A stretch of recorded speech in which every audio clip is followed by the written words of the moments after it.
আগের দিন ঢুকতে অনেকটাই লেট হয়ে গেছিলো, তো খুব শরীরটাও টায়ার্ড ছিল, শুয়ে পড়েছিলাম। পরের দিন ব্যাস বেরিয়ে পড়লাম।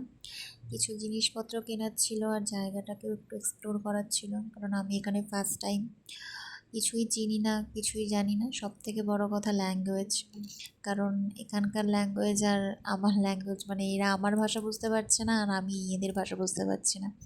তো ওই হিন্দি আর ইংলিশ যতটা বোঝানো যায় ততটা, মানে হিন্দিটাও হয়তো সেভাবে এরা বোঝে না, ইংলিশটাও সেরকমভাবে, ল্যাঙ্গুয়েজ প্রবলেমটা একটু হয়েই যায়। তো যাই হোক, চারিদিকটা এক্সপ্লোর করছিলাম। খুবই সুন্দর জায়গাটা, আমার তো সিরিয়াসলি খুব ভালো লেগেছে জায়গাটা, তাই জন্য একটু ঘুরেই বেড়াচ্ছিলাম এক প্রকারের।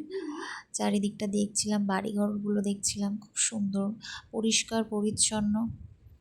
এখানে এত অলিগলি যে এক জায়গা থেকে ঢুকলে আর এক জায়গা থেকে, মানে কোথা দিয়ে বেরোবো আমি বুঝতে পারছিলাম না।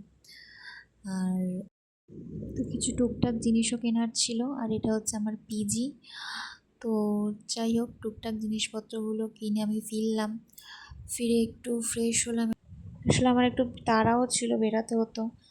তো এই একটা গ্লাস কিনেছিলাম আর কিছু টুকটাক জিনিসপত্রও কিনেছিলাম, কারণ আমি সেভাবে কিছুই আনিনি। একটা ওয়েটেরও ব্যাপার ছিল যে এত বেশি আমি নিতে আসতে পারবো না, তো সেই জন্য সেভাবে কিছুই নিয়ে আসা হয়নি। তো কিছু টুকটাক ঘরের কাজগুলো গুছিয়ে গাছিয়ে নিলাম, কারণ আমাকে বেরাতে হবে ডিউটি। তো এই ফ্রেশ হয়ে এলাম, ড্রেস পার করলাম, দেন এবার আমাকে লাঞ্চ আনতে যেতে হবে নিচ থেকে, এই জন্য রেডি হচ্ছিলাম আমি তখন। তো তারপর লাঞ্চ নিয়ে এলাম। সত্যি আজকে না মনে হচ্ছে যে লাইফটা না একটা নতুনভাবে যেন শুরু করছি, কারণ সত্যি এই লাইফটাতে আমি অভ্যস্ত ছিলাম না। সব সময় মা খাবার এগিয়ে দিত, তবে খেতাম। প্রতিদিন মানে আমার পছন্দ মতো খাবার না হলে আমি খেতাম না। তো আমি এটাই বলতে চাই, সত্যি যারা আমার মতো প্যাম্পার চাইল্ড, সত্যি মানে যার মা বাবা ছাড়া যারা কিছু ভাবতেই পারে না, আমি সত্যি আজকে খুব গর্ব সহকারে এটা বলতে পারি যে একটু, জাস্ট একটু সাহস নিজের ভেতরে আনো যে না, আমি পারবো। খালি একবার এইটা ভেবে নাও। আমি বলছি পারবে, সবাই পারবে।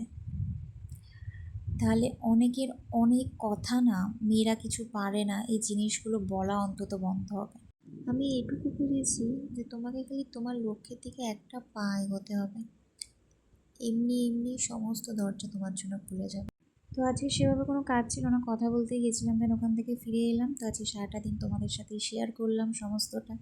তো এইভাবেই পাশে থেকেও, আরও অনেক নতুন ভিডিও নিয়ে আসবো। Good night.